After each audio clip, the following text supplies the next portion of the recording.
Okay, చూడండి students, మనం third unit start చేస్తున్నాం.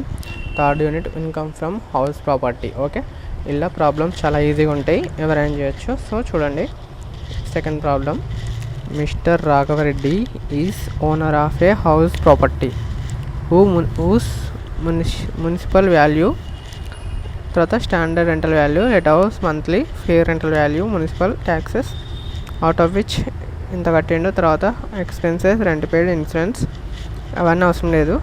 ఓకే, తర్వాత ఇంట్రెస్ట్ ఆన్ లోన్ పర్చేస్ అని ఇంత లోన్ ఏంది, ఇంట్రెస్ట్ ఆన్ లోన్ తీసుకున్నాడు. ఓకే, ఫస్ట్ ఫార్మాట్ చూద్దాం. Second problem, calculation of income from house property of mister Raghava Reddy for the current assessment year 2024-25 అనేసి same. తర్వాత particulars amount అనేసి gross annual value, GAB minus municipal taxes, ఈ రెండు గుర్తుపెట్టుకోండి. తర్వాత ఈ రెండు దీంట్లో నేను తీసేస్తే వచ్చింది NAV, net annual value.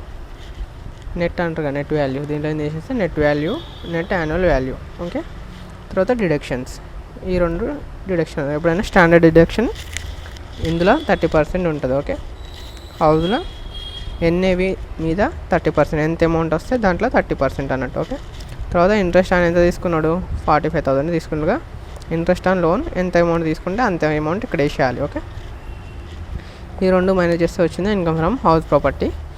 First మనకు జిఏవి కావాలి. జిఏవి ఎలా క్యాలిక్యులేట్ చేయాలంటే చూడండి, ఎప్పుడైతే స్టాండర్డ్ అమౌంట్ ఇచ్చిండో అప్పుడు మనకు 3 స్టెప్స్ వస్తాయి, లేకపోతే 2 స్టెప్స్తో కంప్లీట్ అయిపోద్ది అనమాట. Okay, first step calculation of expected rent value 1. Okay, highest of the following, ఈ రెండిట్లో ఏది ఎక్కువ ఉందో.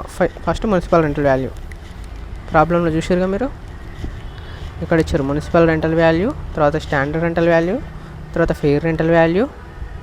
ఓకే, ఆయన monthly rent, actual rental value, monthly rent అంటే actual rental value.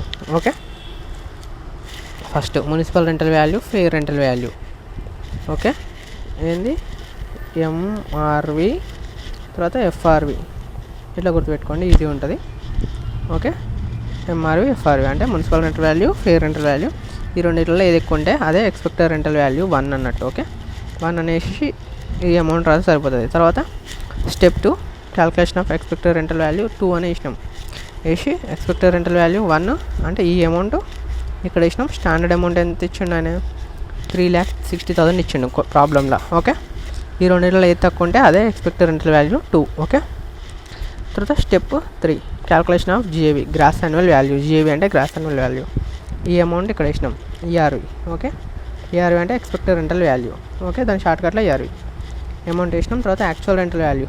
Actual rental value అంటే ఆయన మంత్లీ ఎంత కడతాడని. ఓకే, ఇక్కడ ఉందిగా చూడండి, ఇగో లెట్ అవుట్ మంత్లీ రెంట్ అంటే యాక్చువల్ రెంటల్ వాల్యూ. ఓకే, ఎంత, 25,000 ఇంటూ 12 months కదా, అక్కడ ఎంత ఇచ్చారు అమౌంట్. మంత్లీ రెంట్ అంటే ఎన్ని మంత్స్ ఉంటాయి ఇయర్లీ, 12 monthsగా. సో 12తో మనం ఇంటూ చేస్తే మనకు ఇంత అమౌంట్ వస్తుంది. Okay, 3 lakhs. ఈ రెండిట్లో which is highest, first step 1లో విచ్ ఇస్ హైయెస్ట్, స్టెప్ 2లో విచ్ ఇస్ లోయెస్ట్. ఎప్పుడైతే స్టాండర్డ్ అమౌంట్ ఇస్తే అప్పుడే విచ్ ఇస్ లోయెస్ట్ తీసుకోవాలి, ఇవ్వకపోతే మళ్ళీ హైయెస్టే. స్టెప్ 2 ఉండదు, స్టెప్ 3 ఉంటుంది డైరెక్ట్. ఓకే, ఈ రెండిట్లో విచ్ ఇస్ హైయెస్ట్, ఏ అమౌంట్ అయితే హైయెస్ట్ ఉంటుందో ఆ amount gross annual value. So మనం గ్రాస్ యాన్యువల్ వాల్యూ చేసినాం. ట్యాక్సెస్ ఎంత ఇచ్చారు, మున్సిపల్ ట్యాక్సెస్. ఓకే, ఇక మున్సిపల్ ట్యాక్సెస్ ఎంత, 30,000 ఇచ్చిన. Out of which 15,000 is paid so far, అంటే కట్టలేదు అని అర్థం. ఓకే, అంటే ఎంత కట్టలేదు తీసేసి ఎంత కట్టిండో అంత మున్సిపల్ ట్యాక్సెస్ వేసేసుకొని దీంట్లో నేను తీసేస్తే వచ్చింది మనకు 2,85,000. అది నెట్ యాన్యువల్ వాల్యూ. ఎన్ఏవి మీద 30% చేస్తే మనకు ఎంత అమౌంట్ వస్తుంది. ఈ అమౌంట్ ఆయన ఇంట్రెస్ట్ లోన్ తీసుకున్నాడు, ఎంత, 45,000 ఇక్కడ ఉన్న చూడండి. Okay, interest on loan to purchase the house. Okay, house కొనడానికి ఆయన ఎంత అమౌంట్ తీసుకున్నాడు.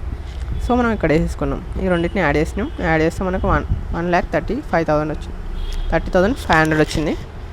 ఓకే, దీంట్లో నుంచి దీన్ని మైనస్ చేస్తే వచ్చిన అమౌంటే income from house property. Okay, ఒక 2-3 ప్రాబ్లమ్ చూడండి, ఈజీగా మీకు అర్థమైపోతుంది. ఓకే.